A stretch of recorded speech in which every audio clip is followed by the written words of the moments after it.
ભાજપના વડોદરાના ઉમેદવાર રંજનબેન અને સાબરકાંઠાના ભીખાજી ઠાકોરે અંગત કારણોસર ચૂંટણી નહીં લડવાની જાહેરાત કરી।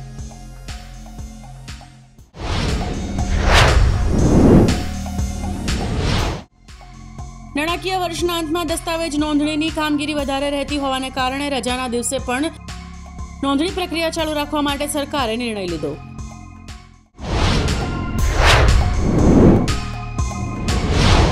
नरेंद्र मोदी स्टेडियम में 24 અને 31 मार्च तथा 4 एप्रिलना रोज योजानारी आईपीएल मैच ने ध्यान में राखीने मोटेरा स्टेडियमनी तमाम मेट्रोना समय लंबावવાનો निर्णय जीएमआरसीए कर्यो छे।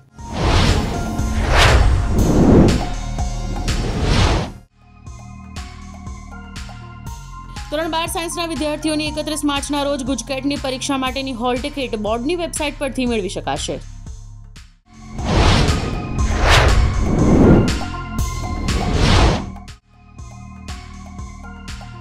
रोहन गुप्ताए उम्मीदवारी पाછી ખેંચી લીધા બાદ કોંગ્રેસમાંથી વરિષ્ઠ નેતાઓ પર ગંભીર આરોપ મૂકીને રાજીનામું આપ્યું।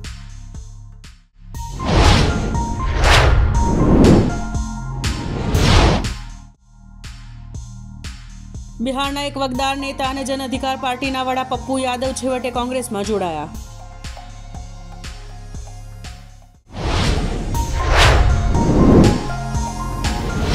આણંદ જિલ્લા વહીવટીતંત્ર દ્વારા બહાર પડાયેલા જાહેરનામા મુજબ સાયબર કેફે સવારના 8 થી રાતના 10 કલાક સુધી જ ખુલ્લા રાખી શકાશે। આ હુકમ તારીખ 9/9/2024 સુધી અમલમાં રહેશે।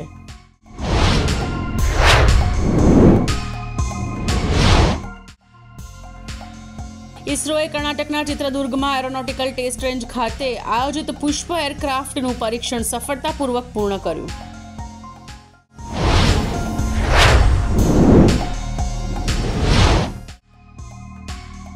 ગુજરાતી બાળકો ગુજરાતી ભાષાને સારી રીતે શીખી અને સમજી શકે તે માટે રેખતા કિડ્સ લર્નિંગ એપને લોન્ચ કરવામાં આવી।